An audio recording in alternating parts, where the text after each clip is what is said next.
So the gardeners came through today and cleaned out this ivy that was collecting around here, and I found something interesting, which is that underneath where I've had my hand washing station, that there's lots of soap collecting under the ground. Also, I was just checking in on my worm bins. We've had some rain the last couple days, and this one, the one that's usually wet and full of maggots, I discovered it was, the water level was up to the top, like all the leaves and everything in the water were at the same level, and I thought for sure all the worms must be dead and drowned in there.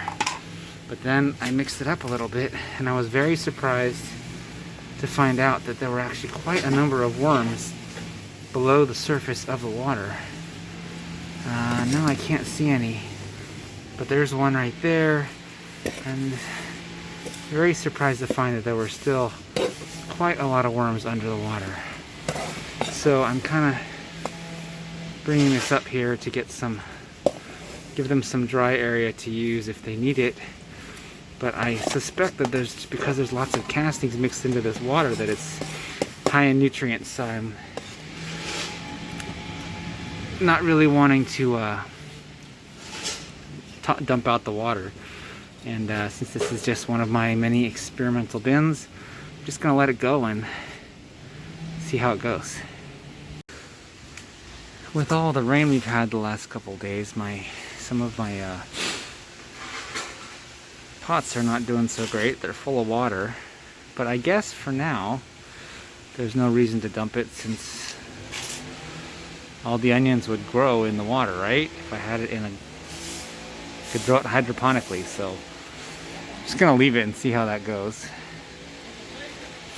So I checked on these bins earlier, and you can see like there's like a puddle of water on my plastic wrap. We are underneath the second level patio, but there's gaps in the floor, so we do get some water in here. Like this burlap is it's pretty moist.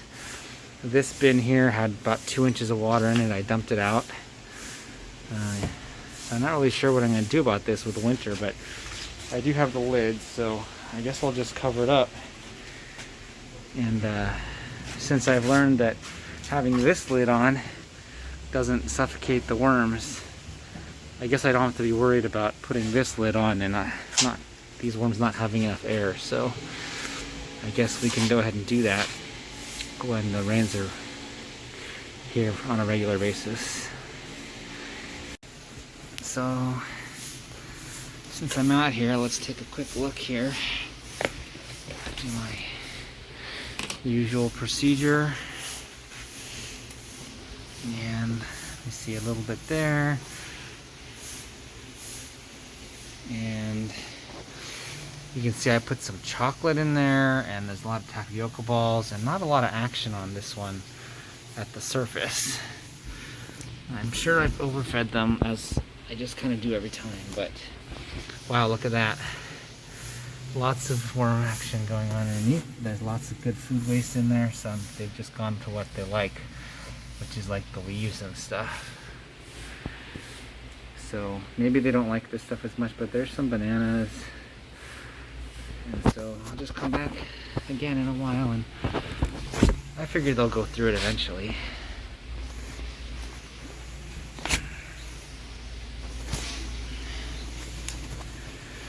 Okay. Take a look at the other side. Let's see here. Yeah, we had lots of flies here because I didn't cover it. Oh wow, there's lots of, it must be fruit fly maggots on the squash.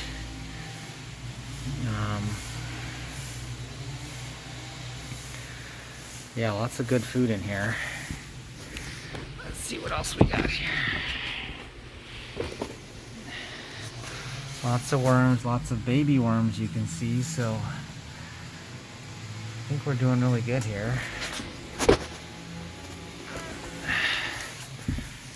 And underneath again, lots of worms on the fruit. So despite all of the flies, I'm pretty happy with this. But yeah, we got maggots and baby worms and a few big worms. So it does appear that they are thriving. So I've just now hand shredded a paper egg carton, and I thought I would try dumping that in this wet spot here. Let's see how let that soak up some of that moisture. And also I thought, I've got these tiny tapioca pearls that I don't want. They're tiny and they're hard. I'm just going to dump them in the water there and see how that goes. Maybe they'll soak up some of that moisture too.